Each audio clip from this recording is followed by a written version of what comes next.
Good morning students. आज हम हमारा 5th चैप्टर पढ़ेंगे, love across the salt desert. नमक के रेगिस्तान के पार का अक्रॉस लव, प्रेम। अब यहाँ पर जो दो कैरेक्टर हैं वो बॉर्डर के दोनों तरफ के हैं और अब अपने प्रेम को हासिल करने के लिए यहाँ पर जो प्रेमिका है वो बॉर्डर को क्रॉस करती हैं। तो अब इस नमक के रेगिस्तान को, मतलब परेशानी के रेगिस्तान को पार करती हैं अपने प्रेम के लिए। तो अब हम सबसे पहले अबाउट द राइटर के बारे में देखते हैं। K. N.. Daruwalla is a well known Indian short story writer and poet. K. N.. Daruwalla एक बहुत ही प्रसिद्ध भारतीय लघु कहानीकार और कवि है। He was born in Lahore in 1937। इनका जन्म 1937 में लाहौर में हुआ था। के.एन. Daruwalla began his career as a government servant. के.एन. दारूवाला ने अपना कैरियर जो है वो सरकारी नौकर के रूप में शुरू किया था। And was also a member of the Commonwealth Observer Group of Zimbabwe in 1980। और 1980 में जिम्बाब्वे के कॉमनवेल्थ ऑब्जर्वर का जो ग्रुप था उस ग्रुप के ये सदस्य भी रहे थे। His writing reflects sensitivity to human feelings. इनके लेखों में मानवीय भावनाओं के प्रति संवेदना प्रदर्शित होती है। He has authored several books and a recipient of साहित्य अकेडमी अवार्ड। इन्होंने बहुत सारी पुस्तकें लिखी हैं और इन्होंने साहित्य अकेडमी अवार्ड भी प्राप्त किया है। रेसिपेंट ये हैं। अब हम लेसन के बारे में आते हैं। लेसन स्टार्ट करते हैं। द ड्राउट इन कच्छ का जो सूखा था had lasted for 3 successive year. वो पिछले 3 सालों से लगातार बरकरार था। Even when clouds were sighted they passed by ignoring the stricken country. यद्यपि बादल दिखाई देते थे, दे पास्ड बाय पर वो गुजर जाते थे, इग्नोरिंग द स्ट्राइकन कंट्री इस पीड़ित देश को नज़रअंदाज करते हुए यहाँ से लौट जाते थे, यहाँ बिल्कुल भी नहीं बरसते थे। द मानसून है सो टू स्पीक, जिसे मानसून कहा जाता था, फॉरगॉटन द लैंड, ऐसा लगता था शायद इस देश को, इस भूमि को वो भूल ही चुका था। द रन ले लाइक ए पैरालाइज्ड मॉन्स्टर, और ये रन का जो क्षेत्र था, रेगिस्तान जो था, ये रेगिस्तान एक लकवाग्रस्त दानव की भांति दिखाई देता था। Its back covered with scab and scars tissue. इसकी जो परत थी जो हमें दिखाई देती थी वो पपड़ियों से और घाव के निशान जो होते थे उसके समान, एंड ड्राई ब्लिस्टर स्किन, और जिस प्रकार त्वचा के ऊपर फफोले निकल जाते थे वैसे सूखे फफोले इसकी परत के ऊपर दिखाई देते थे। इट मीन्स धरती एकदम सूख चुकी थी और परत अलग निकल गई थी। द अर्थ हैड क्रैक्ड, पृथ्वी जो थी उसमें दरारें पड़ चुकी थी। And it looked as if, और ऐसा लगता था मानो कि चंक ऑफ इट, इस पृथ्वी के जो टुकड़े हैं, had been baked in a kiln, उसे भट्टी के अंदर पकाया गया है। And then embedded in the soil crust, और इस भूमि के अंदर उसे उसके बाद दबा दिया गया है। मतलब ब्लॉक्स, इस प्रकार की दरारें पड़ गई थी कि ब्लॉक्स बन गए थे ज़मीन के अंदर, और ऐसे ब्लॉक्स बन गए थे मानो कि उनको भट्टी में पकाया गया है। देखो इतने ज़्यादा सूखा था यहाँ कि पकाकर उसको वहाँ पर फिट किया गया है। The cattle became thin and emaciated. यहाँ के जो मवेशी थे वो मवेशी पतले और कमज़ोर हो गए थे। द ऑक्सन डाइड, बैल जो थे वो मर चुके थे। The camel alone survive comfortably, केवल एक कैमल ही था, ऊँट ही था जो आराम से जीवन यापन कर रहा था। Feeding on the bubble camel thorn, ऊँटों के खाने की जो पत्तियाँ होती हैं, उसे बवल को खाकर वो जीवित था। देन वन डे, फिर एक दिन, the clouds rolled in like wine skins. एक दिन बादल जो थे वो घूमड़ कर आए विंडस्किन की तरह। एंड द लाइटनिंग क्रैकल्ड, और बिजली जो थी वो चमकने लगी। एंड द विंडस्किन ब्रस्ट, और फिर ये जो मशक था, ये जो बादल का पानी का जो समूह था, ये ब्रस्ट फूट पड़ा। मीन्स बहुत तेज़ी से बारिश हुई। दो 2 years have passed since the drought ended, और यद्यपि 2 साल बीत चुके थे और तीसरा साल जो था उसमें इस सूखे का अंत हुआ। एवरीवन रिमेंबर्स दैट, सभी को वो दिन याद था। It first rain on the day, उस दिन की पहली बारिश, इतने सालों की पहली बारिश। When Fatima enter the village, जब फातिमा ने इस गांव में प्रवेश किया। This is how she came, और इस प्रकार वो इस गांव में आई। इस फातिमा ने जब इस गांव में प्रवेश किया, उस दिन 3 साल से लगातार जो सूखा चल रहा था, मतलब 2 साल तो हो गए थे, तीसरा साल जारी था, उस सूखे का अंत हुआ। आगे देखते हैं। अब यहाँ पर तो आपको उन्होंने बता दिया कि फातिमा जब आई तो किस प्रकार का मौसम हुआ, अचानक क्या हुआ। अब इसके आगे हम देखते हैं कि ये शुरू कहाँ से हुआ था।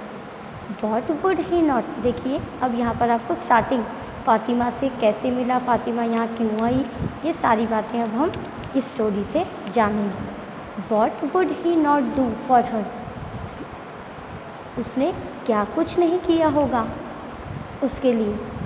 The daughter of the spice seller, उस मसाले बेचने वाले की बेटी के लिए। She who smelt of cloves and cinnamon, वही लड़की जिसमें से लौंग और इलायची की खुशबू आती थी। Whose laughter had the timbre of ankle, जिसकी हंसी में पायल की ध्वनि सुनाई देती थी। Whose eyebrows were like black wisp of night, जिसकी भौहें जो थी, आईब्रोज जो थी, वो काली धारियों के समान, रात की काली धारियों के समान दिखाई देती थी। And whose hair was the night itself, और जिसके इतने काले बाल थे कि वो उसको हम रात्रि की संज्ञा दे सकते हैं। For her he would cross the salt desert, हाँ उसके लिए वो नमक का रेगिस्तान जो है उसको भी पार करेगा। He had stayed the day of at Kala Dungar. अब देखिए यहाँ पर वो चल पड़ा है अपने घर से, वो करेगा, उसने कह दिया है कि सॉल्ट डेजर्ट भी पार करेगा। अब देखो उसका स्टार्ट जो हुआ है, अपने घर से वो निकल गया है, तो उसको किस प्रकार से जो मुसीबतें थी उससे सामना करना पड़ा, उसको फेस करना पड़ा, वो अब हम देखते हैं। तो he had stayed at the day at Kala Dungar, उस दिन वो काला डूंगर पर रुका। A black hill capped with basalt, the highest in Kutch, Kutch की जो सबसे ऊपरी हिल थी, पर्वत श्रृंखला श्रेणी थी, वो काला एकदम पर्वत था, पहाड़ था, जो कि ज्वालामुखी से निकलने वाले नमक से कैप्ट ढका हुआ था। बेसॉल्ट ज्वालामुखी से निकलने वाला जो नमक होता है, कैप्ट उससे ढका हुआ था, तो वहाँ पर वो रुक गया। He had set his camel, Allah Rakha free to crop on the babul trees, और अब उसने अपने कैमल, अपने ऊँट जिसका नाम अल्लाह रखा था, उसको सेट फ्री, खुला छोड़ दिया था बबल ट्री की पत्तियों को क्रॉप खाने के लिए। एट डस्क, गोधूली बेला में, he paid homage to the footprints of the Panchmai Pir on the hill top, पर्वत के ऊपरी भाग में जहाँ पर पंचमई पीर के पदचिन्ह थे, फुटप्रिंट्स पदचिन्ह थे, वहाँ पर उसने होमेज, श्रद्धांजलि पेड़ अर्पित की। शाम को पूजा करते हैं हम, तो उसने भी क्या किया, पंचमई पीर के जो पदचिन्ह थे हिल टॉप पर, वहाँ पर अपनी श्रद्धांजलि पेड़ अर्पित की। He left some food there, उसने वहाँ पर कुछ भोजन रखा। And started beating on his thali, और फिर थाली बजाना शुरू कर दिया। According to the custom here, यहाँ के रिवाज के अनुसार, यहाँ रिवाज होता है खाना रख के थाली बजाई जाती है। इन ए फ्यू मिनट्स, और कुछ ही देर में जैकल मटीरियलाइज्ड। जैकल जो थे व्यवस्थित रूप से यहाँ आए एंड गॉबल्ड अप द फूड, और उस भोजन को उन्होंने खा लिया। दिस वॉज ऑस्पिशियस, ये बहुत ही मांगलिक था। भाई जैकल का आना और भोजन को खाना बहुत मांगलिक कार्य होता था, समझा जाता था। If they had not turn up, अगर वो नहीं आते और नहीं खाते, he would have consider the ill effect of the omens, तो उस समय ये दुष्टों के बुरे प्रभाव को माना जाएगा। मतलब अगर थाली बजाने के बाद भी जैकल नहीं आता है, इट मीन्स वहाँ पर बुरा साया है कुछ। Enough to have cancel the journey, और पर्याप्त रूप से बुरा साया है, इसलिए उसे अपनी यात्रा जो थी उसे स्थगित करना पड़ता। A lamp was lighted in the pir's honour every night on the hill top के ऊपर हर रात को पीर के सम्मान में एक दिया जलाया जाता था। एंड द फ्लेम, और उसकी जो लौ थी, could be seen all the way from Khavda के पूरे रास्ते पर दिखाई दे सकती थी, मतलब हम उसको देख सकते थे। खवड़ा जाते थे तो दूर तक, क्योंकि हिल टॉप एकदम ऊपरी सिरे पर था वो पंचमई पीर, तो इसलिए खवड़ा तक वो दिखाई देती थी। ओवर 100 years अर्लियर, लगभग 100 साल पहले, the Panchmai Pir had trekked these salt wastes serving the people. Panchmai Pir जो थे वो लोगों की सेवा के लिए यहाँ का जो नमक का जो अपशिष्ट होता था उसे ढोकर यहाँ से हटाते थे। Accompanied as legend had it by a jackal, और उनके साथ, जैसे कि एक लोक कथा है, एक जैकल भी रहता था। लूसिव बाय हैबिट, आदत के अनुसार ये अकेले ही रहते थे। He used to retire to thorn jungle, वो इस जंगल की तरफ उस नमक को ले जाया करते थे। Where apart from his vulpine companions none else dare to disturb his nocturnal tryst, और यहाँ पर इनके वेल्पाइन जैकल के अलावा जो उनका कंपेनियन साथी था, इसके अलावा किसी का भी साहस नहीं था कि वो डिस्टर्ब करे उनकी इस प्रकार की जो वो कार्य कर रहे हैं, या इस प्रकार का जो कोई भी भेंट उनको उनकी सेवा के बदले में देता था, उस भेंट को शेयर करने में। The custom of feeding the jackal, और जैकल को भोजन कराने का ये जो रिवाज था, हैड लिंगर सिंस देन, तब से ही लागू था। मतलब तब से ही केवल वो भेंट जो थी वो पंचमई पीर और जैकल के लिए ही मानी जाती थी। Najab poured before the flame and set out. Najab दीपक के सामने, इस लौ के सामने सिर झुकाया उसने और आगे की तरफ रवाना हो गया। He left behind the camel thorn scrub, उसने अब कैमल को, ऊँट के खाने वाली जो झाड़ियाँ थी उसको पीछे छोड़ दिया था। And the area once famous for its savanna of stun grass, और अब ऐसा क्षेत्र जो कि अपनी सवना नाम की छोटी छोटी घास के लिए प्रसिद्ध था, उस क्षेत्र में आ गया। But now share and brown, परंतु अब जो बहुत ही सूखी और भूरी एज डेजर्ट, रेगिस्तान की तरह हो गई थी, वहाँ पर पहुँच गया था। He had left behind all human habitants, और अब उसने जहाँ पर मनुष्य जो निवास करते हैं, मतलब जहाँ पर निवास स्थान घर होते हैं, ऐसे घरों के स्थान को बहुत पीछे छोड़ दिया था, गाँव को बहुत पीछे छोड़ दिया था। अब वो रेगिस्तान में आ चुका था। कुरन बीइंग द लास्ट विलेज, और इसमें कुरन नाम का जो गांव था वो आखिरी गांव था जिसको वो पार कर चुका था। फॉर द नेक्स्ट 3 days, अब अगले 3 दिन, he would not be seeing any bhungas, वो किसी भी प्रकार के बंगस मतलब घर को, मिट्टी के घर को नहीं देख सकता था। दोज 1 room मड हाउस, बंगस ऐसे मिट्टी के घर होते हैं एक ही कमरे के, सर्कुलर एट द बेस, जिसका आधार वृत्ताकार, सर्कुलर वृत्ताकार होता था, but tapping into conical packed roofs at the top, पर ऊपर की तरफ जाते जाते ये कॉनिकल शंकु के आकार का, तिकोने आकार का हो जाया करता था। Now only the sandscape stretch out before him mile upon mile, और अब केवल मिट्टी का ही स्थान जो था वो कई मीलों दूर उसके सामने स्ट्रेच आउट फैला हुआ था। Water splashed into the jungles, जंगल से पानी छलकने लगा। विद जंगल जिसमें पानी भरा जाता है, ऊँट की खाल का बनाया होता है। With the name of Pir on his lips, और पीर नजफ हुसैन सेट फोर्थ, और पंचमई पीर का नाम अपने होठों पर लेकर नजफ ने अपनी यात्रा जारी रखी। Najaf diffidence was notorious among his friends. Najaf का डेफिडेंस, अलग स्वभाव, जो शर्मीलापन था, वो उसके मित्रों में बहुत ही कुख्यात था। He was known to have blushed at the mere mention of a girl. Najaf जो था वो केवल लड़की मात्र के नाम से ही ब्लश्ड, शर्मा जाता था। इस प्रकार से लोग वॉज नोन टू, उसे जानते थे, पहचानते थे। A strangely introverted lad with dreamy eyes, एक बहुत ही अजीबोगरीब अंतर्मुखी लड़का था जिसकी आंखों में सपने थे। No one had ever associate him with any act of bravado, और कोई भी व्यक्ति एवर एसोसिएटेड, ये मान ही नहीं सकता था कि एनी एक्ट ऑफ ब्राउडो, कि वो साहस का कोई कार्य कर सकता था।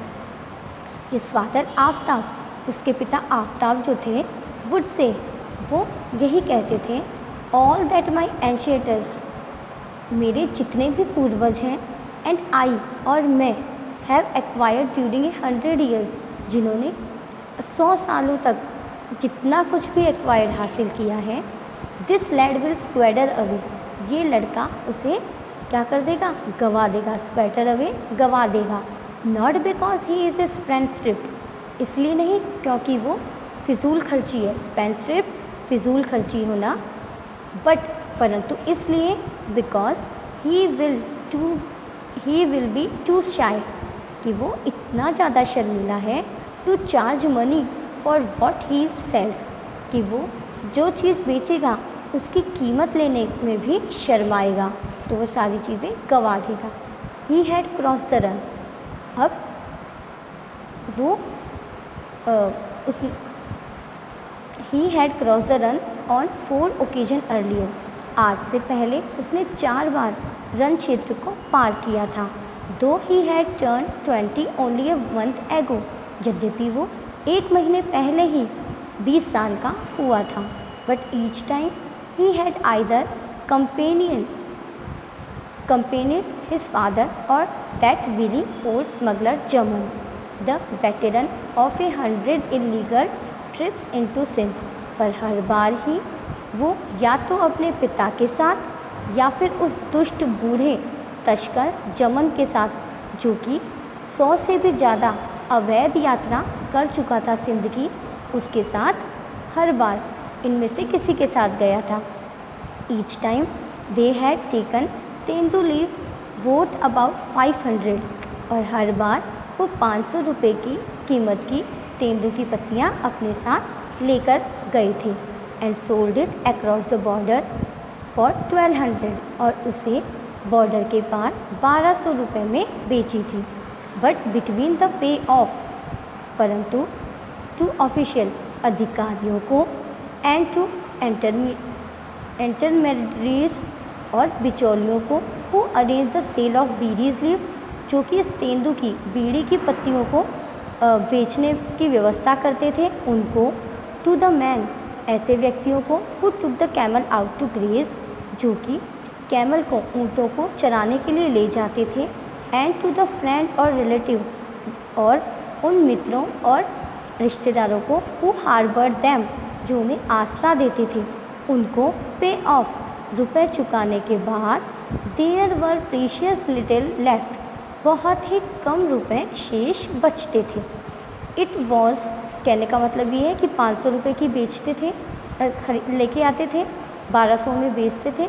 उसके बाद देखो इसके 4-5 लोगों में बंटवारा होता था, पहला ऑफिसर्स में, दूसरा बिचौलियों में, तीसरा जो कैमल को भोजन कराता था, चौथा रिश्तेदारों के घर जहाँ वो रहते थे, पाँचवा खुद उनके पास बचता था।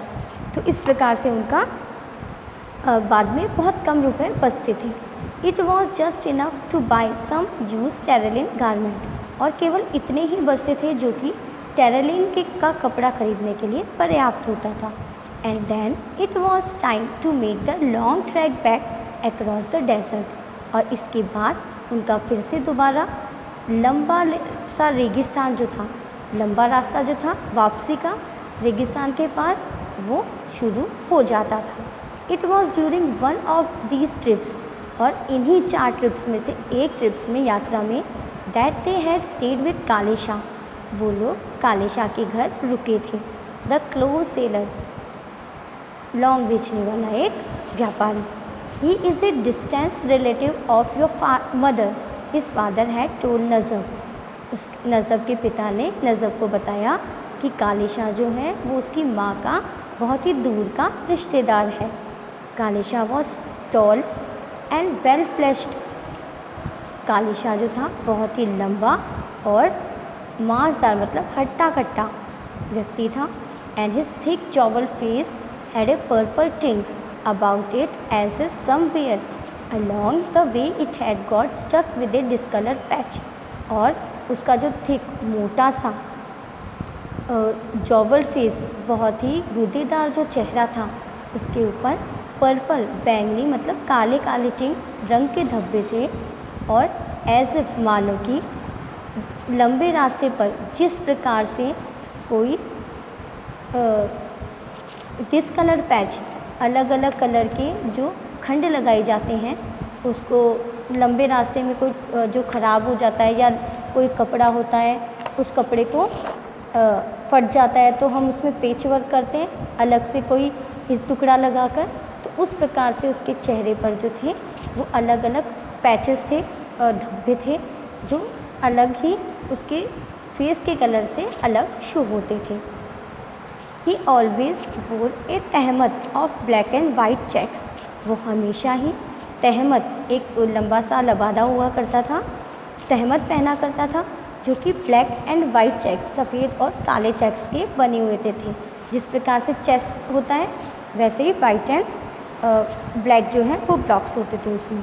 With in a day Najab discover, और एक ही दिन में नजब को पता चल गया था कि the fellow was an absolutely rough, कि ये व्यक्ति जो है वो बहुत ही दुष्ट व्यक्ति है।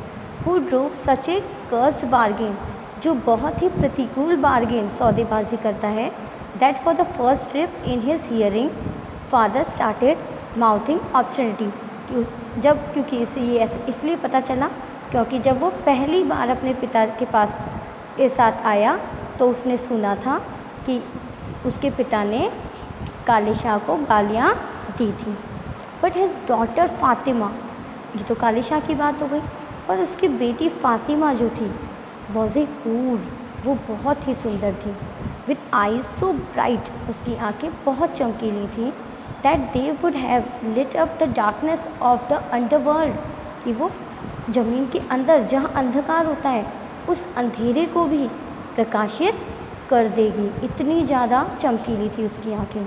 She was taken by this quite present young man so ready with his smiles, और इस लड़की ने इस चुपचाप रहने वाले व्यक्ति को भी अपनी ओर आकर्षित अब करके हंसने पर मजबूर कर दिया था। But she could hardly illicit a word out him, पर उस लड़की ने नजब के मुंह से एक शब्द भी निकलवाना नहीं निकलवा पाई। कहने का मतलब है कि उसने भाई इसको अपनी तरफ आकर्षित तो कर लिया पर नजब से बुलवा कुछ नहीं सकी, क्योंकि नजब जो था बहुत शर्मीला था।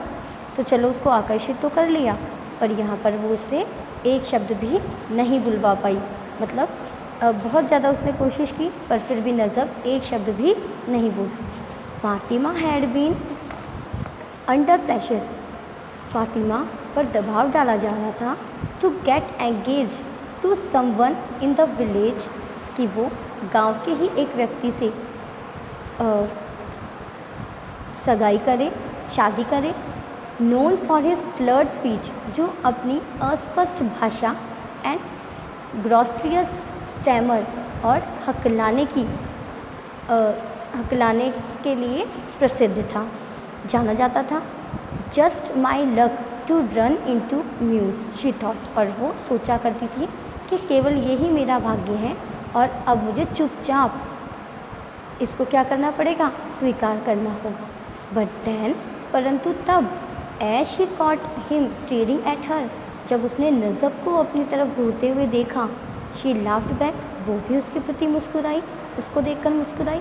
And in the evening when Fatima repeated the performance, जब फातिमा ने फिर से वही क्रिया दोहराई, and her face flooded with excitement, और जब फातिमा का चेहरा बहुत ही रोमांचित हो गया था, as if she tiered him to take the next step, मानो कि वो नजब को कह रही हो, उकसा रही हो कि वो अगला कदम उठाए। He had flung his arms around her in a reckless dizzy movement, उसी क्षण उसने अपने लापरवाही से युक्त जो हाथ थे उसको आगे बढ़ाया। डिजी मूवमेंट, उस बेचैन क्षण में उसने उसके गले में अपने हाथ डाल दिए। Yes, he would come again, हाँ वो आएगा, दोबारा आएगा। ही टोल्ड हर, उसने उससे कहा। एंड सॉ हर, और उसे देखा। स्टार्ट विद डिसबिलीव फॉर, और इस तरह से एक अविश्वास सा उसके मन में छाया। He seemed to have answered her inarticulated question, और उसे लगा कि वो उसके इनआर्टिकुलेटेड, अस्पष्ट जो प्रश्न थे उसका जवाब दे। जो क्या था प्रश्न? वुड ही कम अगेन, क्या वो आएगा? This time he would come alone, इस बार वो अकेला आएगा। विथ नो फादर और अंकल, पिता और अंकल के बिना ही। टू क्रैम हिज स्टाइल, जो उसके तौर तरीक़ों को क्रैम रोक दिया करते थे, उनके बिना ही आएगा। एंड एज ही लेफ्ट, और जब वो जा रहा था, he looked behind to find her gaze following him, उसने देखा कि फातिमा उसकी तरफ एकटक देखे जा रही थी। हर eyes like a pair of storms lantern in the dark, और उसकी आंखें जो थी वो अंधेरे में भी एक तूफ़ानी दिए की तरह दिखाई दे रही थी। तो आज हम इतना ही पढ़ेंगे। Thank you.